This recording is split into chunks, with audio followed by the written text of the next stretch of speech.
Hi guys! Ako nga pala si Gwyneth. At tara, samahan nyo ako magala ngayon sa SM Batangas.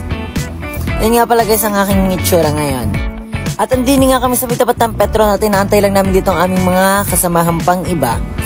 At maya-maya dito may dumaan na nagtitinda ng yema at ako'y napaibig kaya bumili ako kay nanay.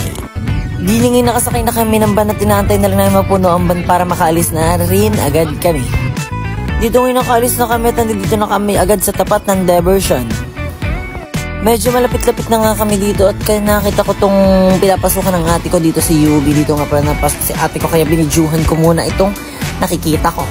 At sa wakas nandito din na kami sa bagong tulay papunta sa aming patutunguhan. Pupunta nga pala kami ngani ng SM Batangas. At sa wakas nakarating na kami din sa SM Batangas. Din na nga pala kami bababa.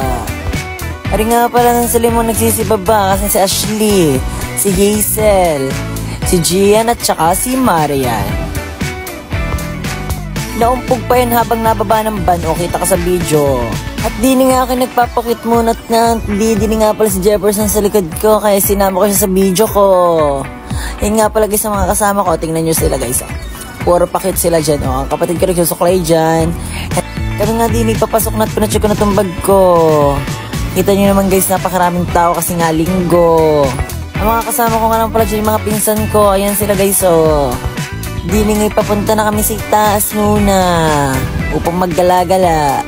So totoo guys nga pala, kami nga pala dapat sisimba muna. Kaso hindi na kami nakasimba kasi tinanghali na kami, hindi na kami nakaabot sa simba. Dini nga muna pala kami nagpunta at naglaro-laro nga pala mga kasama ko dyan. Ayan nga pala sila guys, oh, ang daming tao talaga. Dahil nga kami gutom na, yan nga pala muna, bumaba muna kami upang bumili ng Dunkin Donut. Hindi na ako nakapag-video guys kasi gutom na talaga kami. Di yung nakita ko si Gandara, ang aking inay-inaya. Napakaganda naman, namamas ko siya. O, tinan mo, hinaharana niya yung mga nakasakay dito sa jeep. Dapat kasi hihinga ko ang regalo, nakakahiya lang kasi hindi ko siya ka-close. Di na nga nagpapakit muna uli ako kasi tingnan nyo naman yung makeup ko. Thank you po talaga sa nag-sponsor ng makeup ko at saka nagpahiram ng makeup niya. Thank you po. At dahil nga kulang pa yung Dunkin Donut, nagyaya na kami mag-Jollibee. Ayan nga pala sila guys, na-order na sila.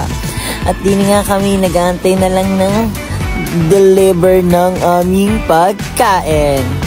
Maya-maya nga dumating na itong aming order. Kumain na agad kami kasi nga gutom na nga ni. Yan sila guys, oh. Nagwawaka pa dyan si Cyril.